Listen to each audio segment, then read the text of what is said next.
CM Siddaramaiah ಇವತ್ತು ದಿಢೀರ್ ಅಂತ ವಿಕ್ಟೋರಿಯಾ ಹಾಗೆ ವಾಣಿವಿಲಾಸ್ ಆಸ್ಪತ್ರೆಗೆ ಭೇಟಿ ಕೊಟ್ಟು ಪರಿಶೀಲನೆಯನ್ನ ನಡೆಸಿದ್ರು.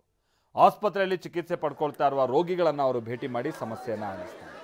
ಎರಡು ಆಸ್ಪತ್ರೆಗೆ ದಿಢೀರ್ ಅಂತ ಭೇಟಿ ಕೊಟ್ಟು ಅವರು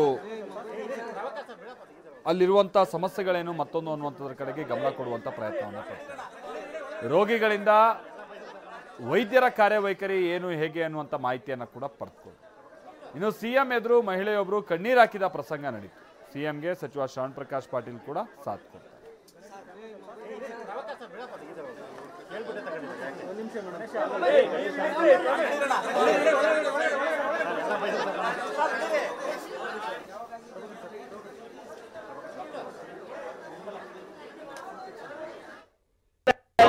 ಹಾಸ್ಪಿಟಲ್ಗೂ ಕೂಡ ಹೋಗಿದ್ದೆ, ಟ್ರಾಮಾ ಸೆಂಟರ್ಗೂ ಕೂಡ ಹೋಗಿದ್ದೆ.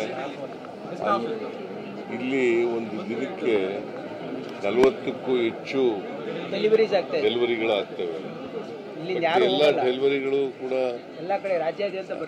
ಅದು ರಾಜ್ಯ ಇಡೀ ದೇಶದ ಜನ ಮತ್ತೆ ಬೇರೆ ಬೇರೆ ರಾಜ್ಯಗಳ ಜನ ಎಲ್ಲ ಬರ್ತಾರೆ ಇಲ್ಲಿ. ಸೊ ಅದಕ್ಕೆ ಓವರ್ ಕ್ರೌಡ್ ಇರೋದ್ರಿಂದ ಹೆಚ್ಚು ಮಾಡಬೇಕಾದಂತ ಅಗತ್ಯ ಇದೆ.